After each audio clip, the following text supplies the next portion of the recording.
Welcome to the Whitetail Legacy Podcast. Tomorrow is opening day. This morning, didn't have a great hunt. Deer didn't move like usual. We just got set up in the middle of this bedding thicket. We've been saving this spot from the rut. I think it's a nice buck.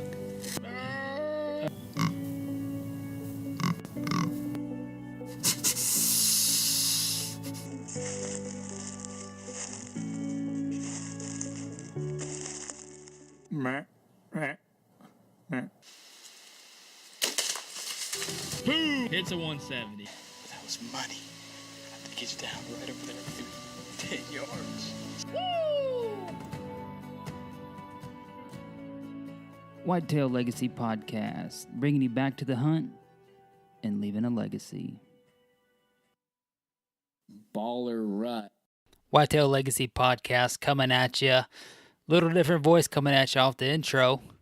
We'll get into that a little bit later, but one thing that's on our minds here at Whitetail Legacy is 9/11 just happened, and a lot of people sacrificed their lives, and we need to take a moment of silence for them, and also for the founder of QU, Jason Hairston.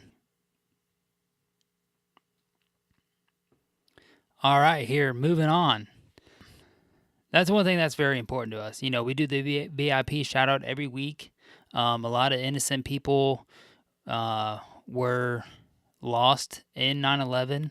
Then we just had Blood Origins on, and he did an episode with the founder of QU, and then the tragic news here last week of him passing, so show them the respect that they deserve. So, if you're wondering why you're hearing my beautiful voice at the beginning of an episode, is because Cody is doing some dad stuff, very important dad stuff. We were all set to record, and then he got a text message from his wife, and she said, I think you need to come inside for a minute. And he went in there, and I guess one kid has hand, foot, and mouth, and then the other kid, the newborn, has ear infection, so he's screaming. So Cody left me his phone to be able to talk to Grant because I have a stupid iPhone 7 and I have to have my special adapter, which I have in my work truck, so I can listen to podcasts because that's what I do. So I had to use Cody's phone to be able to talk to Grant and hook it up to the soundboard and the whole nine. So I'm out here. I did this one solo.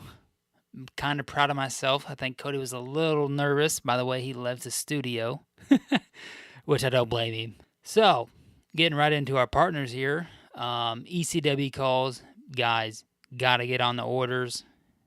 Jeff's pumping out the calls. He's pumping out the turkey calls still. He's the goose and duck call lineup is just rocking. Don't forget, we have our Whitetail Legacy Podcast duck. We don't even duck hunt. We have our Whitetail Legacy Podcast buck, grunt tubes, and our turkey calls available. Or you can hit Jeff up at embrycustomwoodworking.com. Get into that. Getting right into Ingram. Man, dude, he's got to be getting close on our bucks from last year. Cody's getting that full sneak done. Just going to be coming right out at you in your face. And then I'm getting the offset shoulder, right semi-sneak, head up. Man, it's a long one. I think I got it all there. I got a semi-sneak turn right now with my first bow buck, but this one's gonna have the head up, and this one's gonna have a lot more detail because Ingram's doing the tanned instead of the dry preserve, and Ingram just puts a lot more into his mounts than that guy who I had doing it before. So don't forget to check him out, Ingram's Outdoor Obsession. Man, getting close. We're excited. VIP shout out this week. We got Joe Watson sent in from our buddy Justin Duncan. He was in the U.S. Navy, and we want to thank Joe for his service. We don't have any details or anything, but he did more than Cody and I did. So, Joe, we want to salute you and thank you for your service. Getting right into the Veteran Innovative Products. guys, if you are in the southern portion and you got pigs, you got to check out the hog log. I'm telling you guys, that hog log is for real. They say the pigs are in the southern part of Illinois, which, I mean, I don't know. That's not where we're at, but that's what I've heard. And I know when we call in a deer during the fall season, they ask you if you've seen any wild hogs. So they got to be getting close. And I guarantee you, when I see one, I'm going to send it. Getting right into scent. Oh, yeah, one thing that we have not touched on is our new veteran shout out poster board in the studio. We have every VIP shout out on a poster board with the American flag draped over it. And that's one thing that Cody and I did because that is a very special part, a very meaningful part to this podcast. And it deserves a spot in our studio. So every VIP veteran broadhead shout out per episode is on that poster board hung up in the studio because those are the people that make this podcast possible. So very important to us. It's got its own spot on the wall. And, man, it's damn near a highlight of the studio. Cody's got $2 in here, and everybody, I mean, I just can't stop looking at the American flag we got hanging on the wall there. So, getting into scent lock, one thing we have not talked about, if you guys can hear anything, I'm just smoking this fourth arrow camera arm in the studio back and forth because I have nothing else to do. So, getting into scent lock, one thing we have not talked about is their line of socks. I know they're going to be coming out with a whole line of socks for business. If you play tennis, if you run cross country, if you do any other activity, they're going to be having a whole line of socks coming out. For the business guy looking for some odor control on his feet. Maybe he's sweating it out on a business meeting or something. That scent lock's going to have you covered. Soccer teams, track guys, they're going to have everybody covered when they come out with this new line of socks. So very excited to see where that comes out. And plus they already have their line of socks out for us hunting guys, different weights, and it's backed by scent lock, so it's going to control your foot odor if you get sweaty. Oh, just wetting my taste buds here a second. So we had Grant from 8th and Tine on here. Very good episode, flying solo. We get into a bunch of stuff, talking about high school days and how it translates. His team and where they're going. His camera setups. How they run their setups on their cameras, and then finishing out with an awesome Tennessee velvet buck hunt, which sounds awesome. And Cody and I are going somewhere. We got to get somewhere and at least get a chance at a velvet buck. So we don't know if that's gonna be up in the Dakotas, if it's gonna be Tennessee, but man, we gotta get somewhere, and then that's just gonna help us scratch that itch, because we all got the itch for October 1st. But if you can get out there September, get that itch scratched, I mean, you're gonna hold out for a dandy. Maybe help out your farm for a couple years here. So I'm flying solo, guys. Do not forget that. This is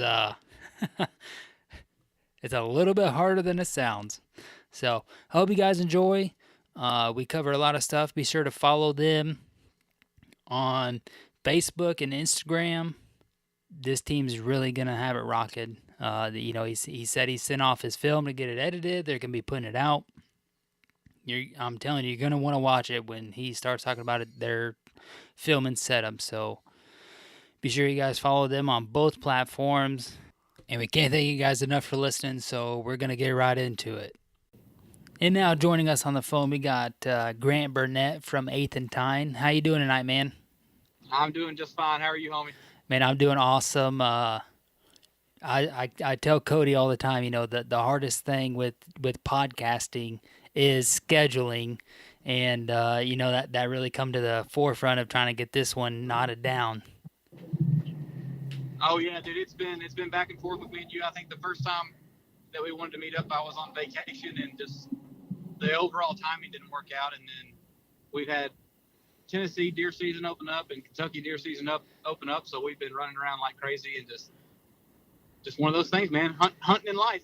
One of those things. Right. And then you add in, wives and kids, which Cody and I got, and it can really make for interesting trying to get something pinned down. Absolutely, man. Jim, one of our teammates, he's got a newborn at home.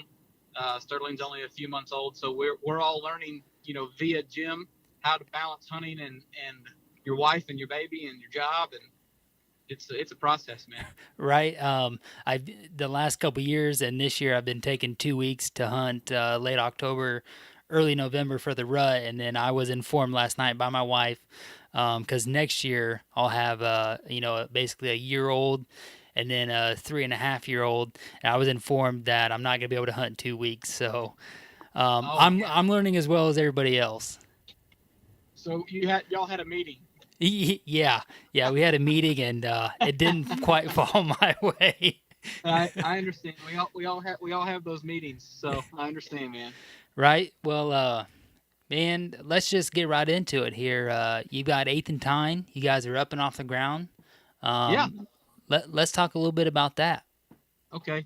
8th and Tine. We're not a year old yet. The idea that who we are and what we're trying to do is much older than a year. I've known two of the members, Austin and Justin, all throughout high school. We went to high school together. Justin and I hunted together all throughout high school. Austin's actually new to hunting, and then Jim is Justin's brother-in-law. But we all met up last fall. We all have common, hunting practices, hunting traditions that are all really, near and dear to our hearts, that are very common to the four of us. And I've kind of always, I've every deer I've killed, there's been a camera present. Be it that doesn't mean they were all recording or that everything was in focus, but there was a camera there. Right. I've been bow hunting deer since I was 12 years old, and I've loved the ability of telling a story about it, not just catching it on camera, but telling the story from finding one on camera that you consider a target buck that's mature, be it a mature buck or just one that is really cool looking or whatever, and just telling that story. And that's something that we all have in common, and we've just been able to do all of that together over the past year. We had an incredible turkey season last year, and we don't just video ourselves. We try and invite some friends and family along, and last year we were actually able to record 3 first turkeys, which was awesome. But 8th and Tine, just to kind of give you an idea of what that is, 8 is like my life number. I am the founder, or whatever you want to call it, of 8th and Tine. 8 is like my life number. Born October 8th, 1988, weighed 8 pounds, 8 ounces. Oh, geez. I could go on for the whole podcast of how many times the number 8 shows up in my life. It's just kind of one of those reoccurring things. So it represents life. And then the name Tine, everybody, Tine is obviously, a point, an antler on a deer. Mm-hmm. So that just kind of represents the outdoors, and what we try and showcase is what we were just talking about before we started the podcast, right? Is life. Yeah. We try and showcase that life and where it intersects the outdoors, because that's 99% of us. And that's what originally got us all talking about us having a podcast together and talking, because that's what you guys, do with your podcast, Whitetail Legacy. It's about, your trials and tribulations, highs and lows, ups and downs, those meetings that you have with your wife that you were saying a minute ago, and then balancing all that out. And so 8th and Tine is a crossroads. And we ask people to meet us on that crossroads of life and the outdoors, and we try and just be super authentic and real in the moment. You know, we try and share everything, from packing the bags to miss an opportunity to hunt because, you know, a work meeting came up and we can't change anything, so we're not going to be able to make that hunt anymore. Stuff like that. We try and show all of it. Yeah, you know, I think we just did a podcast a couple weeks ago with a guy, and you know, he talks about, you know, these hunting shows are, you know, just open, shoot, close, and you know, that's one thing with you guys. You're gonna show more than just, you know, open, shoot, close. You want to show the journey. You want to show the misses. And that's one thing that Cody and I are going to focus on is showing the work that's put into all of these animals that we harvest or don't harvest. You know, even if we get an animal 50 yards away, but you know we didn't shoot it with a bow, it was still a success because we got that close. You know. Right. That's exactly right, man. A couple of things I want to touch on that you mentioned there. You know, Cody and I are kind of in the same boat. You know, we wish we would have started this podcast 2 months before we actually did. You know, we wish when we had the idea that we started it, or then, you know, say we did start it 2 months before that. Well, then we wish we would have started it 2 months before that, you know. Absolutely. And then, so you had said that you had started hunting when you were 12 years old. Do you feel like that was late in your life to start hunting? You know, because we talked to a bunch of people, you know, they've got kids 5 and 6, 8, 10 out hunting. Do you think 12 was late? Looking back, I wish I had been in it my entire life. Mm-hmm. And I'm driving through a rainstorm. Are you picking that up pretty bad? Because I can pull over. Oh no, you're fine. You're fine. Okay. I was say it's raining here. It's rained here Okay. for 3 days. I've been, you know, I feel like 5 or 6 would have been awesome for me, but my story started at 12, so that's where it's at. Looking back, I wish I could have, you know, started it the minute I could have been going. Right? I mean, Yeah. I had a BB gun, and I think my dad got me a 20 gauge shotgun probably when I would say probably 9 or 10. I don't think I was quite that. I think it was probably 9 or 10 when I got my first shotgun, but I didn't start truly hunting until I was 12. I mean, now you look up and I mean, there's dads, moms that are taking their kids out hunting and they're not even starting school yet. You know, they're not even in kindergarten and they're sitting in the deer blind. I mean, Right. Which is go ahead. Which is super cool, and the Right. reason that I bring this up is because 12 years old is when I started. My dad had kind of started my older brother. He said, you know, you got to be in 6th grade. You get to go and you get to sit with me turkey hunting and deer hunting. And then if you do good there, then we'll get you into your hunter education safety course. And, you know, we'll make sure you pass that. You understand all the rules and regulations and everything. And then he's going to put us through his own gun safety course, you know, make sure we know how different ways to hold a gun, safety, just so, you know, him as a dad, he can feel safe with us. And then, you know, when we hit that junior high 7th grade year, we can get out there and get by ourselves and get our own experience and our own stories going. So the reason I asked you that is because, you know, just like I said, we talked to so many people where they're getting kids out 6, 8, 10 years old. When I started, I was 12 years old, so it kind of just matched up, and that's why I asked you. Yeah, and my story is a little bit different. My dad waterfowl hunts with me. We still waterfowl hunt together, but Awesome. we've only deer hunted once or twice together. Just never was really a passion of his. My uncle put a bow in my hand when I think I was 11, and by the time I got home and figured out that's what I wanted to do, I was probably, like I said, 12 years old, and that's really what got me. Before that, hunting was more of I only thought about it when the season rolled around, type thing. Uh-huh. You know, when I was younger, 8 to 9, 10 years old, I only thought about it when seasons rolled around, and that was typically squirrel season. That's about the only type of hunting I was doing. And then once I put that bow in my hand and that whole experience happened with my uncle, I've lived, breathed, eat, sleep, whatever, dreamed about bow hunting, about archery seasons, whatever it is. I've wanted to chase it. You know, if I can chase it with a bow, I've wanted to do it. And I can't imagine if I had started doing that much younger. I don't know where I'd be today. I probably wouldn't have a job. Yeah, my mom actually bought me my first bow, and my parents had split up since I was young, and so that a lot of people are surprised to even hear that. But Right, she knew from me coming to her house on the weekends to hear me talk about, oh hey mom, I went hunting, I went shotgun hunting with dad, and it did this happened, and we seen this buck, and dad shot this 160, and this and that. And I'd say, well, hey, she was dating a guy who was big into bow hunting and goose hunting, and cool. so I was like, oh yeah, bow hunting would be cool. I said I get to hunt so much more during the year, And then for Christmas, I got a bow, and off I went. And I was 16 at that point, and I kept that same bow up until about 2 years ago. So I had that bow for 12 years.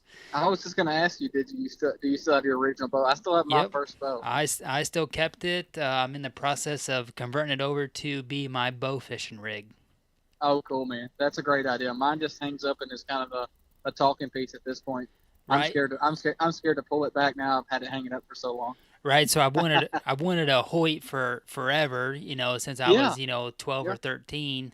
And I come across a really good deal. A guy messed up his shoulder, and they just made crossbows legal here in Illinois for everybody. And he was just getting rid of everything: his case, his arrows, his broadheads, the bow, his release, just the whole nine.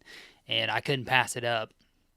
So what model Hoyt is it? It's a 2016 Carbon Defiant. Oh yeah, man. And it shoots really good. It's got a single pin HSA optimizer light. Just a really good shooting bow. And a lot of people are like, oh well, yeah, you need to pick the bow that shoots good for you. And I just probably couldn't have picked a better bow to actually shoot. It's a lot smoother than my PSC. I had a PSC Nova. Was the bow my mom got me. So, it's just kind of a match made in heaven there, I think. Yeah, so that's what I was going to ask you. So your first bow was a PSC Nova. Mm-hmm. Wow. My brother's first bow was a PSC Bruin. Sounds like you never had to have the PSC Bruin's kind of like a junior style bow, and that's what I was wondering is if mine is it's a bear. It's like a bear. It's got a number. Anyways, it was like a Walmart. It came in a Walmart package with the arrows and everything. Gotcha. It came in a Walmart plastic package. I say Walmart. Package Right. store. It had the plastic with the arrows already in it. Yeah, I think I ended up killing I killed probably 4 or 5 deer with that bow before I needed to graduate. Right. Yeah. With my PSE, I got it when I was younger, and I had just become comfortable with it. I didn't see no need for changing anything. And then what makes you more confident than killing a couple of deer with something? That's right. And you just keep on sending it. And I 3 years ago, I shot a really nice, really tall, maybe pushing 148 pointer. I mean, it's a big 8, to be pushing 140. And I shot him right in the shoulder, got maybe 3 or 4 inches of penetration because I'd never turned up my poundage from being a teenager to where I am now, and never ended up recovering that buck. And I said, that's the last straw. I talked about getting a new bow for 2 years. I started finally having a good job, was stable in my life, and it's just one of them things that you don't want to change unless you have to, because you're like, well, it's still doing good for me. And then if I think to myself, if I had the bow that I got now, I would have just plowed right through that shoulder, and I'd have had a giant 8-pointer on my wall. Yeah. But it's hard to tell what's gonna happen if you don't do it. You know what I mean? That's exactly right. In hindsight, it's Yep. always 2020. Right. So with the guys that you have on 8th and Tine, you said that you have been hunting with Justin, for a while. Yeah. That's something that I'm actually pretty jealous of, having somebody that close and being able to have all the stories that you guys probably have together. I don't really have anybody that I hunted with a lot. I've got a couple people that I've hunted quite a bit with, but up until now, Cody is pretty much what I call my lifelong friend that I never knew existed until I met him.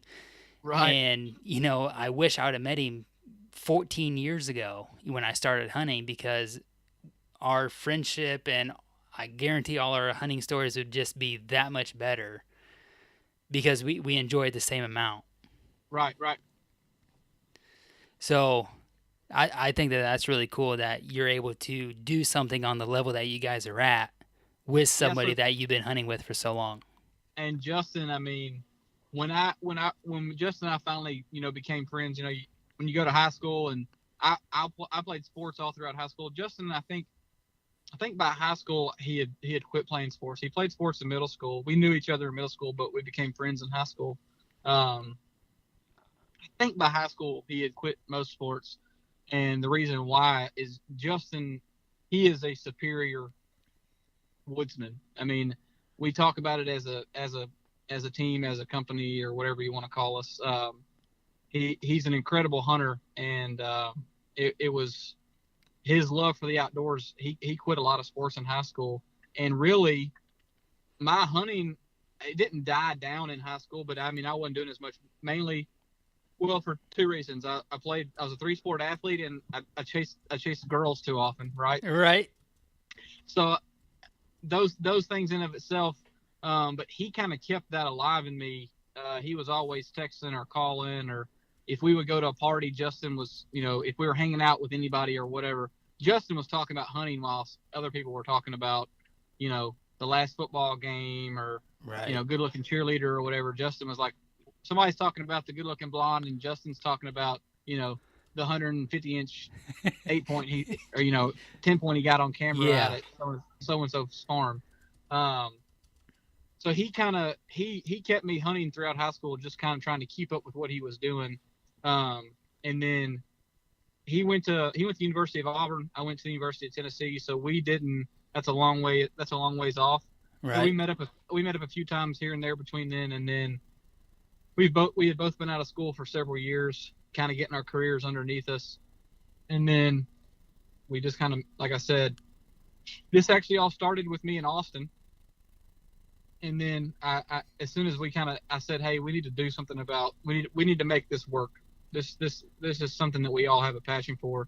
And Austin had mentioned Justin. I had mentioned Justin, and Jim was he was a home run in terms of bringing him in, just because of, we can get into that, but Jim is almost our backbone. He's an incredible hunter, but on top of that, he's a little bit older than us, not a lot, but what I mean by that, with that comes a lot of maturity. And like I was saying earlier, he's got a wife and a really stable career, but they just had their baby, so we're able to learn a lot through him. And then his camera knowledge is through the roof for somebody that's never had, he's had some training, but to never have true formal training or education on a camera, the guy I'll put him up against anybody. And I know I kind of went off on we were just talking about hunting buddies, and I just went through the whole thing. No, yeah, that's cool, man. I can tell you one thing. It sounds like me and you would have been great friends in high school. A 3-sport athlete. Yeah. Kind of did some hunting on the side, and just like you had kind of said, I mean, looking back, I would have probably still played sports, but I would have hunted a lot more than I did, So you're probably like me. I don't know. So when I first got into high school, right? So my 3 sports were wrestling. I was a wrestler, and then football and baseball. And in that order in terms of what I love the most. Uh-huh. Actually, it would probably be wrestling, baseball, and then football. But anyways, beginning of school, freshman, sophomore, and then towards my junior year, that's all I cared about was sports. I'd hunt on the side. By senior year, I was skipping practices or whatever, so that I was hunting in September or October. I was starting to really fall back in love with it. My senior year. And did that happen for you, or was it? Was it for you? So I was playing football, basketball, and then I was running track. Okay. It would be football, track, basketball if I was ranking them. There you go. Well, Uh, you're from Illinois. You ye- can't say anything but football. Right? We do love our That's right. football. We can't hold a candle to Texas, I can tell you that. Um, we do love our football. We do love our small town football. Yep. And so our deer season is more in the basketball time frame. And it would be like we'd have a scrimmage. We just play against our own teammates. I know I missed a couple of them scrimmages because I got a deer down late at night. It was like, oh, I shot a deer at 4:45. Well, you got a scrimmage at 7. Well, I'm still kind of trying to drag this sucker out of the woods and get it, cleaned out and back to, the butcher shop. I'm not going to make it, coach. He's like, what do you mean you're not going to make it? I said, well, I'm just not going to be there, man. So I know. I don't have a story that cool. I wish I did. No, I don't think it's that cool. It'd be cool. I do. I think it's awesome. Hey, coach, you can't make it. I'm on a blood trail. Yeah, right. And then I know in junior high, so we did football, and then the girls did cheerleading, and then they had their volleyball season while the boys played basketball. I know I missed a couple games because I was just dead tired from putting in work hunting. But high school sports don't go. I just talked about this. High school sports don't go past high school. You can't talk about. I mean, you're not Al Bundy talking about 40 years ago. You know what I'm saying? Oh yeah. But if you're hunting in high school, you can talk about that buck you shot 25 years ago. That's a 167, and you got the mount on the wall. I mean, you can talk about that, and it still be relevant. Dude, I love that analogy because it's so true. Hunting transcends. Hunting transcends, generations. It transcends. For example, like I'm sitting in traffic in Nashville, Tennessee right now, and you're sitting in you guys' studio in Illinois. There's a lot of things between me and you. Literally, I'm sure we would. There's a lot of things, but it transcends. If we started talking about a sport right now, we would find a million differences. We would find a million things that, oh, I can't believe you like that team or that player. But if you love hunting, you love hunting. Right. And I don't care. I don't know if I know I listen to you guys all the time, and I know you guys have talked about it a little bit, but what, in today's world with what's happened in the past, 48 hours, I don't want to get off on a whole tangent with Kuyu and Jason Harrison, but and just the whole, what I'm getting into is there's a whole thing that's happening that's degrading our society, and things like what happened with Jason hopefully bring us together. I know you guys probably have your own social media groups and archery talk forums and all that, right? Right on. Every time somebody posts something, for every good comment, there's 8 or 9 bad ones. There's, why would you do that? Or why would you do this? And I know just from listening to you guys that we're on the same page. Like I said, hunting transcends, and it needs to continue to do that. We need to be able to reach out to the guy next to us, whether he shoots a crossbow and we think he shouldn't, whether he doesn't pick up a deer stand until or pick up his rifle until November 1st. He should pick it up before then. But if he doesn't, and he buys his tag, he buys his license, and he is promoting hunting in an ethical manner, and in a lawful manner, we gotta start sticking together, man. That's what I'm saying. And I know I just kind of went off on a tangent. I apologize, but no, it's fine. I kind of felt like what you were saying with, with sports, we could find a million differences between each other, but with hunting, we all can relate.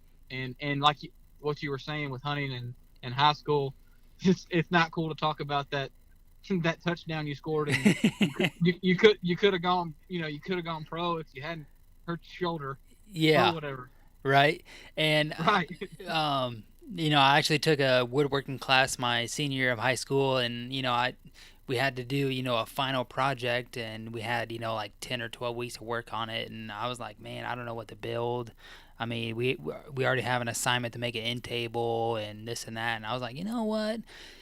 I just did my senior pictures and had all these trophies and medals in a cardboard box. I said, well, what the hell with it? I'm gonna make a trophy case, and I've got it in the back room of my house, but anytime like we do, I'm gonna have a baby shower tomorrow. Actually, you know how many people I'm gonna be like calling over to my trophy case, like, hey, come look at my trophies, or look at this trophy case that I built. No, I'm not gonna be doing that. But I got a turkey above my fireplace, and I got 2 deer mounts in the living room. I'm like, hey, check Heck these yeah. studs out. You know what I mean? Heck yeah. So tell me about your turkey mount. Um, if you ask my brother-in-law, he thinks it was his turkey, but it was just Uh-oh. yeah. Uh, Early morning, I get sat down. I said, hey, I'm going to go to this point. He said, all right, I'm going to go to this point. We're supposed to be about 250 yards away. We're actually end up about 150 yards away. Bird to my right, my immediate right, about 80 yards. He's hammering back off me on the roost. Flies down, just going the other way, but it's the field kind of cuts back, and then he kind of comes around the corner. I seen him strutting the whole way in. I don't have no decoys out. My brother-in-law, who's 150 yards away, which I thought was going to be a lot farther away, and then he starts calling, and I'm like, dude, you are close. And he's like, yeah, you hear that sucker? I was like, yeah, he's like almost in my lap. And he's like, hey, man, he's coming to me. And then I shoot this Tom at about 24 yards, and he's like, well, guess he's not coming no more, because he could see him flopping in the field. So I get accused of stealing the bird and not being where I said I was going to be when I clearly knew where I was going, and he obviously didn't know where he was going. So just one of them stories, you know, that's cool. Yeah. That's cool because you have 2 different vantage points. Yeah. You know, one guy says one thing, one guy says another thing, and it's a hunting story. Well, see, the reason I wanted to ask that story is I wanted you to tell it. Mm-hmm. And you just gave every reason that everybody has a turkey mount. Every turkey that I've ever seen that's a mount. There's a story behind it. It's not, you know, because I'm not, you can turkey hunting is different, and the limits are different. You can, if you wanted to, you could in Tennessee you could mount 3 of them a year, right? But all turkeys they all look the same pretty much. That some of them have, but the ones that get mounted have a story. Yeah. I've always found that pretty interesting. If you go to a camp, if you go to a hunting camp or anybody's house and they've got a mounted turkey, I guarantee you that turkey has a story. I guarantee it. Yeah, and I mean, it was nothing special. He kind of had a twisted sister beard, maybe 1.125 spur. Beard was right at 11 inches. Sounds like a great bird, man. Yeah, it's super awesome bird. The story is a lot better than the way he looks. You know what I mean? Right. So, you were talking about Justin and him knowing the in and outs of some cameras. Or Jim. Jim. Okay, Jim. Yeah. So, are you guys running DSLRs or are you running camcorders? So we do both. And I love the fact that you use camcorders because so many people don't use that term anymore. But yeah, so we run both. We run both of our camcorders, our video cameras are Sony's. One's a Sony Z150. The other is an FS5. The Z150 it's a tank. What I mean by that, it's not heavy, but it's very well built. But it's limited. You know, when you get in a tank, you're in a tank. You can't change the barrel out. You can't do anything with it. You're kind of limited to what you have, right? Right. But it does what it's supposed to do every time, and that's what a Sony Z150 is. A Sony Z150 does, and what it offers people. So a lot of times we get messages about what camera would you recommend for somebody that wants to start filming and that wants to do it on a professional level. We typically will recommend that Sony Z150 or something similar. And then the FS5 it's a cinematic camera. There's the FS5, there's the FS7, and then anything above that is, you know, you're talking about the reds and things like that. But the FS5 allows you to put different lenses in there. You can have a short to medium or just a wide angle lens, or you can have a telephoto zoom lens on there. So it has a lot of different capabilities, and then also its ability to record slow motion type things as well. Right. And then yeah, we definitely run a DSLR. Actually, each one of us, we all have our own personal DSLRs. That's becoming more of a popular thing, is folks that are wanting to self-film or get into filming are buying DSLRs. I get that question all the time, or we get that question, Handycam / camcorder or DSLR. And what we tell people all the time is try both. They're just there's so much, they're different. There's nothing about them that's the same than maybe the name. You can get a Canon and a Canon, or a Sony and a Sony, but just the way that they function and feel in your hand. I mean, the way they even connect to a tripod, they're not the same. So I'd like to tell people to try both. I started with a little Handycam and went to a DSLR, and now use our Z150 or FS5. Yeah. No, yeah. You nailed it on the head there. Cody and I, we both have bought DSLRs for this year.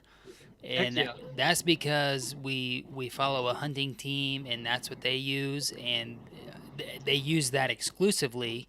And who's that hunting team? That'd be Last Breath TV. Awesome. Cool.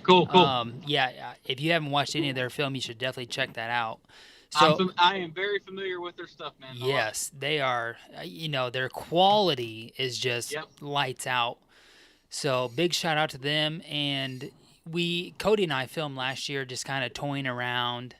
And I had a Sony Handycam. I couldn't tell you anything past that. And it's just basically what it boiled down to is just shit film. I had a shit camera arm, and I got burnout trying to self-film after I took a week in late October for vacation. I had great action. There's no reason not to keep filming, but just setting up the camera arm every hunt, getting the camera out. Oh well, hey, it's raining, and my wife is counting on having this camcorder to video Christmas morning or a kid's birthday. That's right. So I got to protect it, and there's just a lot more going into it at that point than what I was doing with. And I think Cody and I both got a little burnout on it because we're both trying to do it ourselves and not produce something, but at least have something respectable. And at the end of the year, we still put out what we had, and that was just, it was just letting everybody know, hey, this is where we're at. This is what you guys can do with zero experience. And this year, just, talking to people through this podcast, talking to people outside this podcast, talking to the guys from Last Breath, we went with the DSLR approach, and we upgraded our camera arms to 4th Arrow. There you go. And we're really gonna try to produce something this year. So this year I can say that we're gonna try to produce something. However, with the DSLR approach, we'll have to see how it goes. That is some tough self-filming. I just gotta be honest there. I mean, it's tough to self-film. If you guys can hunt together, it'll make it much easier. One thing that sticks out to me, you're talking about, you had your camcorder. I remember when I bought my first nice Handycam, same thing. My wife was like, "Oh, that'll be great for Christmas and this and that." And I'm like, "Yeah, sure." Yeah, that lasted like a season, and it had been dropped in mud puddles and thrown in. At one point, I left it in I have built my own, or not built, but had a friend of mine build me a little ozone container to help with my clothing, and I ate some of the plastic off of it because I left it in a bag.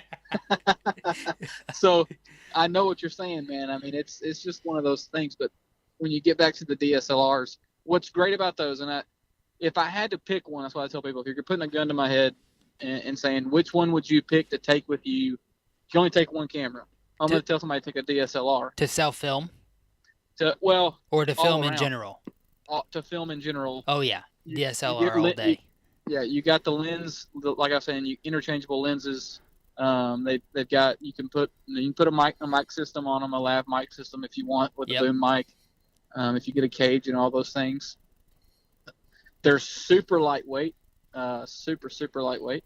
Yep. Which Jim and I are headed out to hunt elk in Idaho in a few weeks, and we're trying to figure out how we're going to carry our camera gear with us.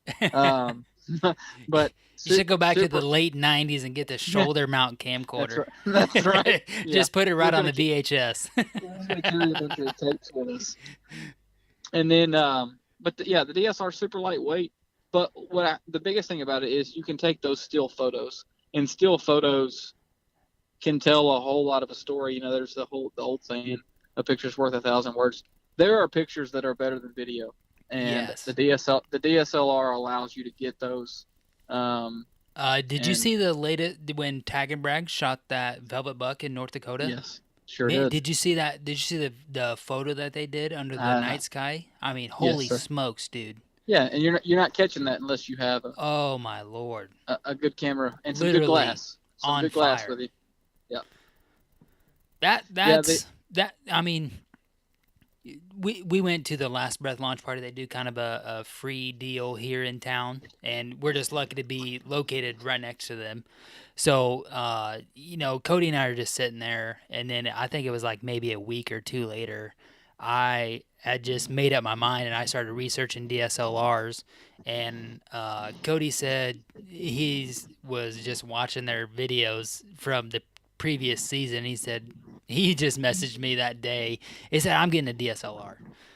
I said, "Well, I just woke up this morning. I said I'm gonna get a DSLR."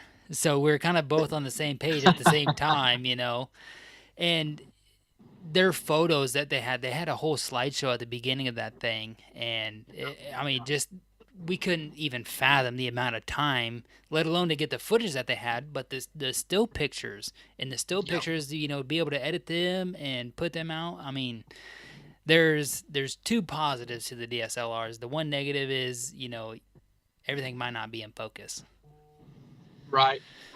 Yeah. You've got one thing, you've got to learn how to run those manual settings.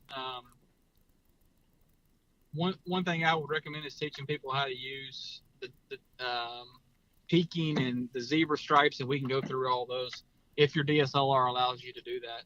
It makes the picture look funny in your viewfinder, but it tells you whether something's in focus or not, because there's times where your eyes aren't adjusting to that LED screen or whatever you're looking through, and it looks perfect, and then it comes out and the guy you're talking about, let's say it's an interview while you're in the tree stand, and it looks to you like you're in focus, but really the camera was focused on, the logo on your shirt or the logo on your hat, and your face is blurred for a 2-minute interview.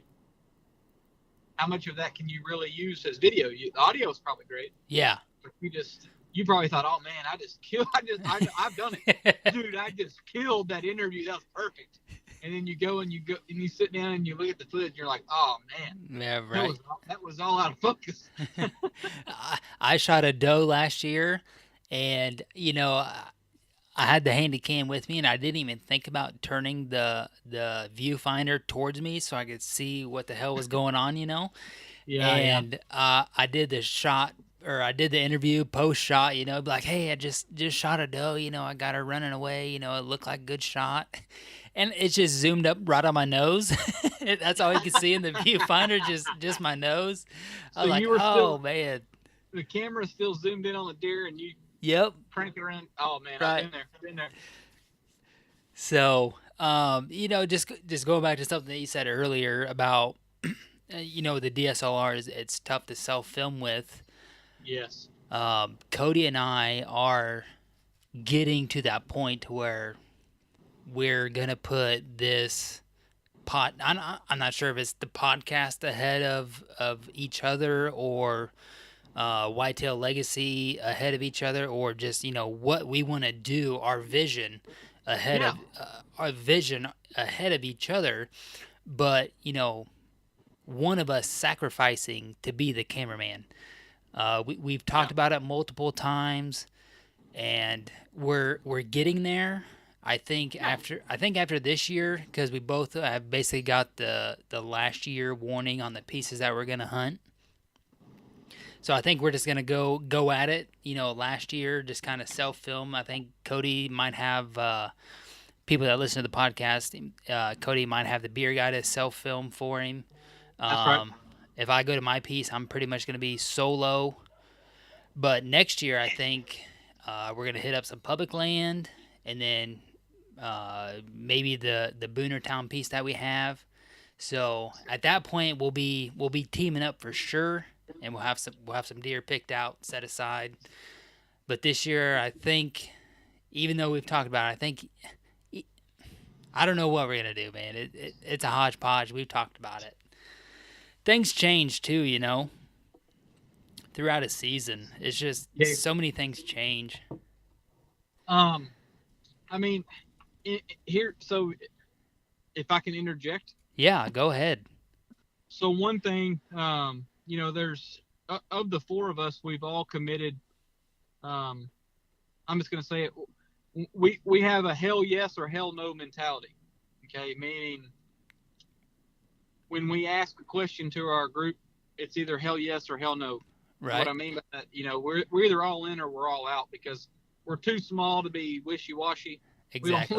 We don't have the liberty for somebody to not be fully committed. Right. With you guys being a two-man crew, are you guys? I mean, I've listened. I know you both have, your specific places that you hunt and your target deer. Uh-huh. One thing that we've started doing, we've reached out to local guys. We just teamed up with a local guy we met.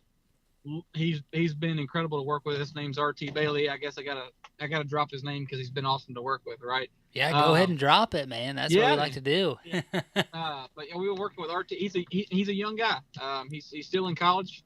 Still trying to find his way. And all I mean by that is, he's finishing up school, trying to figure out exactly what he's going to do. But he wants to be behind a camera for us and for himself, and he's done some incredible work. With you guys and it being like I said, a kind of a two-man team, you just got to commit. Hey, and I would say you need to commit for the season.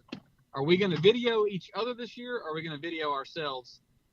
I would say if you guys have already committed to it and started for this year, y'all video yourselves for the remainder of the year and learn from it, because that's what taught all of us the most. That have filmed hunting at all was trying to film ourselves. And you learn real quick how much you'd love to have a cameraman. Yeah. But what makes it incredible is to have a cameraman that hunts.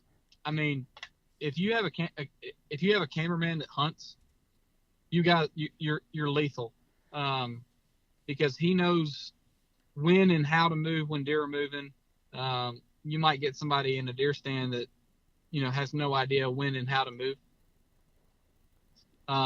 So you guys could team up next year and just wear it out when it comes to filming your own hunts, and anyways, greatly increase your odds of getting something in focus with the red light blinking.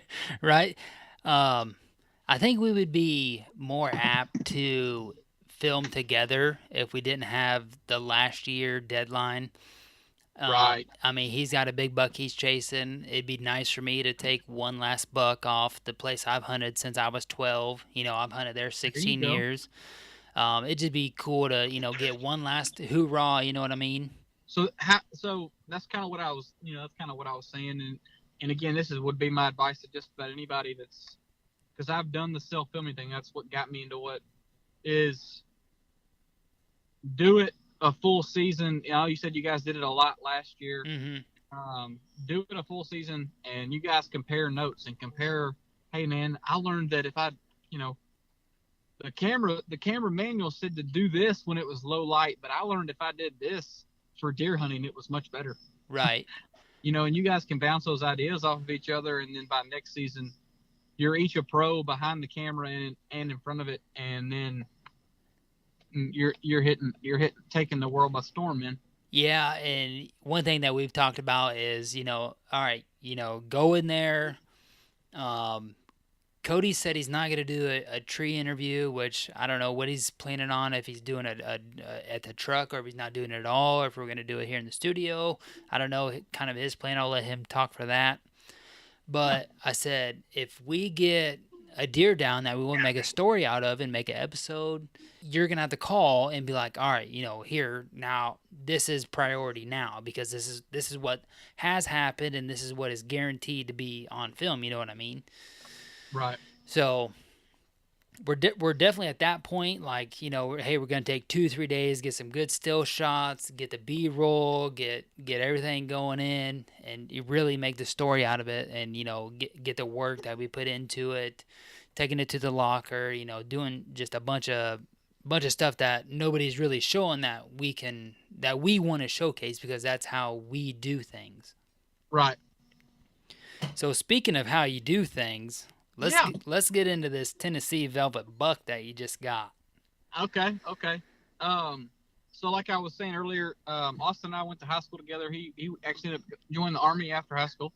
And he recently, I think can't remember when he retired or, his tour ended. I think it was 2016. And when that was all kind of coming to fruition, he called me and said, "Hey, I used to shoot a bow when I was younger. I want to start shooting a bow again." And as soon as he sent me that, I said, "Do you want to bow hunt?" He was like, "Yeah, sure. Yeah, sure. That'd be great. Just teach me how to shoot a bow." Well, I put a bow in his hand, and within, a week we had broadhead spread in. And I was kind of telling him what I was doing. I was self-filming. I had a blog out there, and I was creating a website, all this kind of stuff to get going. And this was literally last summer. Last summer of 2017. And I spent 98% of my deer season behind the camera trying to film Austin kill his first deer. Early season, we had some really good bucks come in. As you can imagine, with anybody that's literally learning how to hunt, learning how to bow hunt, and have a camera in their face the whole time. We had more lows than we had highs, but it was a ton of fun. Had a good buck that we could have killed early season, just didn't work out. A little bit later in the season, right in the middle of the rut, we literally had a deer crawl underneath the fence. No joke. Nice buck, would have been one of my biggest deer. Crawled under the fence? Crawl underneath a barbed wire fence chasing a doe. Man. And stood at 12 yards broadside and just a clean whiff. Okay. Just a clean whiff. I could hear Austin drawing behind the camera. I mean, he was shaking and breathing, and I felt for him. And then probably just a few weeks later, we got on a deer that kind of just showed up out of nowhere. We had no history with him. The place that we were hunting has a ton of history of just big deer. This deer literally came out of nowhere. We caught him on camera 2 days before Austin had an encounter with him. And I'm not exaggerating when he literally brushed the tree we were hunting out of. The deer was just like, he brushed the tree. It's on camera. And Austin went to draw on him, and he was shaking so bad that the arrow was rattling inside the rest and scared the deer off. So I ended up killing that buck. He became my biggest buck to date. I killed him about a week later. That's the story of Dagger. That was all over our Instagram and everything like that. We got all that. So now we finish up the deer season. Austin had a few more encounters, and then he's been practicing all summer. And it's his first buck. I mean, like I said, he hasn't been hunting very long. So what can we do to get Austin his first deer? With us having our first velvet season, we knew the deer would be still in their bachelor groups, and at the same time, they haven't been hunted. They don't know the pressure of that time of year. So right. we found us a pretty good target buck, and just the place where we were hunting. The place we were hunting. It's more of a draw. It's not we don't hold any deer there. We're just hunting kind of a pass through. So if we get decent deer there, and we feel like that's one that we need, that would look that's a good target buck. We found one. He was in there very regularly. we made a plan. Opening morning of Tennessee Velvet season, Austin and I are in the stand, and like clockwork, this buck came down a trail. This just kind of goes to show, we were talking about, ozone treatment earlier or whatever. Deer came down from dead downwind. We use different types of ozone treatment stuff. I highly recommend any type of ozone treatment anybody can use, but also just the hunting pressure that time of year. You could tell these deer had not been hunted. They didn't really understand what was going on. Came in from straight downwind, walked right to us, and Austin arrowed him at, it may have been 7 yards, maybe. Jeez.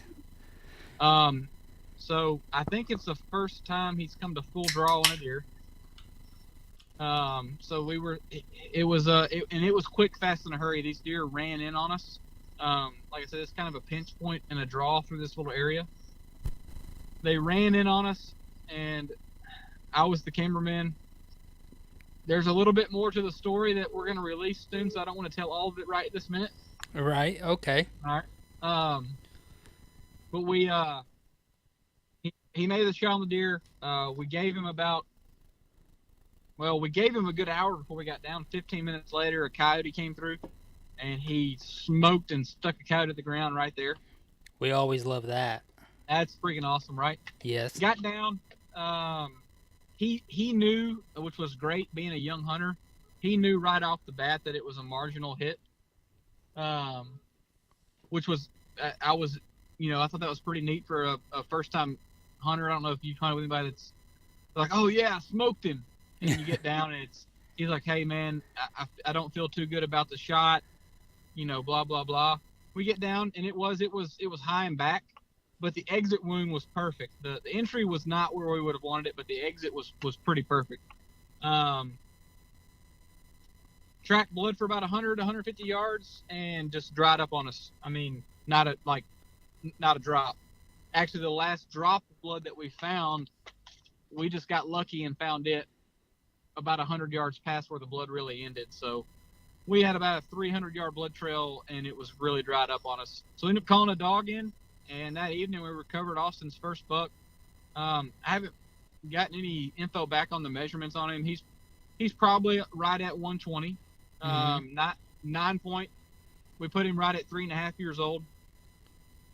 But for a first deer, he trumps many first deer of anybody that I know, especially to get it done with a bow, and for it to be a velvet buck. It was an incredible story, and with everything Austin went through last year, he's well deserving to get it done. Yeah, especially with everything that you said he went through last year, and that just goes to show, I mean, just with anything hunting wise, never give up. All you got to do is be at the right place at the right time, and anything can happen at that point, Yeah, anything can happen is right. So he had several encounters last year. The buck crawl underneath the fence was incredible.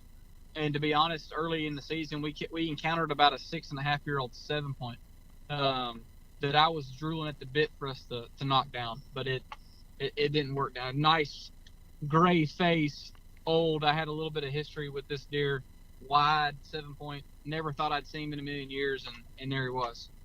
And that didn't work out. And then we had several encounters. We thought we would get him a doe, which you kind of, oh yeah, we'll just get this guy a doe, right? That's kind of like everybody thinks, oh, we'll just put him on a doe. Every time we tried to hunt does, we had bucks come in. So it was just one of those deals. We kind of wanted his first experience to be, a little bit easier than it was, but it kind of worked out the way it did. For sure. We're coming up on time here. Yeah. But what is the future for 8th and Tine Hole, do you think? We've all made a commitment to ourselves and to what we're doing and to the hunting industry, and I hate to use that word, but it is what it is, to always be real. The minute that we can't be real, we're done. The minute that we can't have fun, we're done. We'll continue to do what we're doing, but we won't try and, make it a business or whatever. For the future for us, we've got several episodes right now that are in the works that are actually being edited as we speak. We just turned over a bunch of footage to our editors here. Our goal is to be a direct to consumer. That's kind of the new platform. So we're going to be pretty much strictly web based. We are working on possibly a couple of TV contracts, but we're working on a couple of web based contracts. We're going to be on. We'll have our own. It'll be subscription based from our website, obviously YouTube, Vimeo, things like that, and then My Outdoor TV. So that is our goal. That's our future, is to share what I talked about at the beginning. Life in the outdoors, and inviting 99.9% of hunters to meet us where we're at, because we aren't professionals. I can say this. We aren't making $1 off of what we're doing. We're not making a penny off of what we're doing. This is all 100% Passion. Our jobs pay for what we're doing. This is passion based. Our wives support us. Our wives help us with a lot of what's going on. Right. So yeah, I mean, the future for us is, this isn't none of us ever wanted to be professional hunters, professional this or that. We're all lucky to have great jobs that we have. Our future is to kind of just showcase what we're doing and what we love to do, which is videoing life and hunting in the outdoors. Man, that was a pretty good answer right there. I know Cody, he didn't make this one, but I know he wishes all the best for you. It's the same as I do. Videoing life and hunting is not as easy as it sounds. Man, my word of advice would just be try to dodge that wife conversation as long as you can. Well, she's been trying to beep into me. I'm supposed to be meeting her for dinner here in a few minutes. So I've been dodging that conversation for the past 15 minutes. Well, there you go. She's gonna take you out. She's probably gonna pay for a nice dinner and just break something big to you, and you're gonna get blindsided. That sounds about right. All right, Grant. Well, I can't thank you enough for coming on, and I know Cody sends his best wishes to you guys, and everything that you guys are gonna do going forward, man. Hey, let's get together and hunt sometime, homie. Yeah, that'd be awesome too. I know Cody and I, we're sitting here waiting for October 1st to come around, and we're seeing all these velvet bucks, hit the ground, and we're like, man, dude, we gotta go somewhere and try to get something down. Whether we get it down or not, we gotta try just to get the itch, right. get the itch itched. That's right. I hear you. Yeah, y'all need to. We need to make it happen, man. Let's get together and hunt. For sure, man. We'll be in touch, and we'll try to get something in the game plan. All right. Well, I sure do appreciate it, man. I look forward to staying in touch, and we'll make it happen again soon. Yeah, will do, man. Enjoy the dinner with the wife. Be good, homie. Who said I couldn't fly a podcast solo? I think I did a pretty decent job, considering the circumstances. I ran low on beer, and that was a huge problem. So I worked through it. I did the best of my abilities on low beer count, but we made it happen. Can't thank Grant enough for coming on. I think we had this thing scheduled for 2 or 3 different times at least. So appreciate him, whether he was in a rainstorm or not, making the time, make this podcast happen. We want to welcome all the new listeners to the family. We got something special coming out here next week for you guys. We can't thank everybody enough for listening and hitting that play button. So if you guys are listening now, you're definitely going to listen next week and see what we got in store. Other than that, man, Whitetail Legacy out.